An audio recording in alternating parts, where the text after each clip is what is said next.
বিরাট Chase master কোহলির ব্যাটে ভর দিয়ে 14 বছরের অভিশাপ কাটিয়ে চ্যাম্পিয়ন্স ট্রফির ফাইনালে captain Rohit Sharma team India দুই প্রতিবেশী দেশের সমস্ত আশা ভরসায় জল ঢেলে ট্রাভিস হেড সহ গোটা অস্ট্রেলিয়া টিমকে বাপি বাড়ি যা বলে কলার তুলে ফাইনালে এন্ট্রি নিল আমাদের মেন ইন ব্লু। 4 মার্চের সেমিফাইনাল ম্যাচে দুটো টিমের মধ্যে পার্থক্য করে দিল সেই চিরাচরিত সংহারক, যে কদিন আগেই একার দায়িত্বে পাকিস্তানকেও বাড়ি পাঠিয়েছিল। সেই শাসক, সেই সংহারক একজনই, player of the match Virat king Kohli. আর কিং কোহলি তৈরি করা মঞ্চে শেষ মুহূর্তে এসে তাণ্ডব চালিয়ে গেলেন হার্দিক কুংফু পান্ডিয়া। হার্দিকের মারা ওই তিনটে বিশাল বিশাল ছক্কা যেন 2015 সালের ওয়ার্ল্ড কাপ সেমিফাইনালের বদলা, 2023 সালের ওয়ার্ল্ড কাপ ফাইনালের বদলা এবং 2023-এরই টেস্ট চ্যাম্পিয়নশিপের ফাইনালের বদলা ছিল। আর একদম শেষে KL রাহুল যে ছক্কাটা হাঁকালেন সেটা যেন একটা সপাটে থাপ্পড় ছিল সেই সব ইন্ডিয়া হেটার্সদের গালে, যারা ভেবেছিল ইন্ডিয়া আরো একবার অস্ট্রেলিয়ার কাছে হারবে। তবে মঙ্গলবার বোধহয় ক্রিকেট দেবতার প্ল্যানটা অন্যরকম ছিল।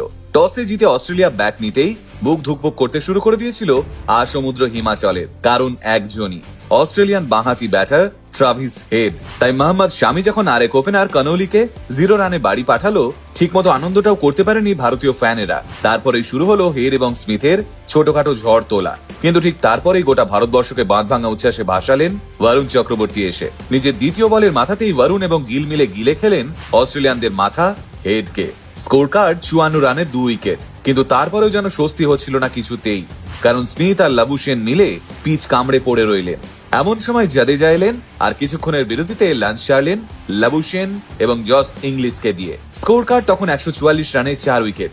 একা লড়তে থাকা ক্যাপ্টেন স্মিথকে সঙ্গ দিতে নামলেন উইকেট কিপার অ্যালেক্স ক্যারি। এরপর স্মিথ 73 রানে আউট হলেন। ম্যাক্সওয়েল 6 রানে ডাগ আউটে ফিরলেন। ডসউইসও 19 রানে ছিটকে গেলেন। কিন্তু অতন্দ্র প্রহরীর মতো হাফ সেঞ্চুরি কমপ্লিট করে ক্যারি টিকে রইলেন ক্রিজে। তবে তারপর ইন্ডিয়ান বোলাররা যেটা পারেনি, অস্ট্রেলিয়া 249 রানের মাথায় শ্রেয়াস আইয়ার সেটা করে দেখালেন। দুরন্ত রান আউট করে ক্যারিকে প্যাভিলিয়নে ফেরাতেই তারপর আর মাত্র 15 রান তুলেই গুটিয়ে গেল অস্ট্রেলিয়ান ইনিংস। কিন্তু অস্ট্রেলিয়ার বিরুদ্ধে 265 রানের টার্গেট চেস করা কি মুখের কথা? তাহলে তো নতুন করে ইতিহাস লিখতে হবে। সেই ইতিহাস লেখার লক্ষ্য নিয়েই ব্যাট হাতে নামলেন রোহিত ও গিল। কিন্তু শুরু থেকেই নড়বড় দেখালো রোহিতকে। বাউন্ডারি মারছেন ঠিকই, কিন্তু ক্যাচও তুলে দিচ্ছেন বিপক্ষের হাতে। তবে সেই ক্যাচ যে মিস হয়েছে সেটা আলাদা ব্যাপার। কিন্তু তারপরেই বড় ম্যাচে আরো একবার ব্যর্থ হলেন শুভমান গিল। মাত্র 8 রান করে ফিরলেন ড্রেসিং রুমে। রোহিত কিছুক্ষণের মধ্যেই গিলকে অনুসরণ করে মাত্র 28 রানের মাথায় মাঠ ছাড়লেন। ততক্ষণে অবশ্য 22 গজে নেমে পড়েছেন এই প্রজন্মের সবচেয়ে সফল রান চেজার বিরাট কিং কোহলি। কিন্তু বিরাট কি আর এই বয়সে পৌঁছে এত কঠিন ম্যাচ বের করে আনতে পারবেন? দুই প্রতিবেশী দেশের কিছু সংখ্যক হেটার্স এই আশাতেই বুক বাঁধতে শুরু করে দিয়েছিল ততক্ষণে। কিন্তু মনে রাখবেন, মানুষটার নাম বিরাট কিং কোহলি। আর কিংরা লড়াইয়ের ময়দানে নামে বুক ফুলিয়ে যুদ্ধ জেতার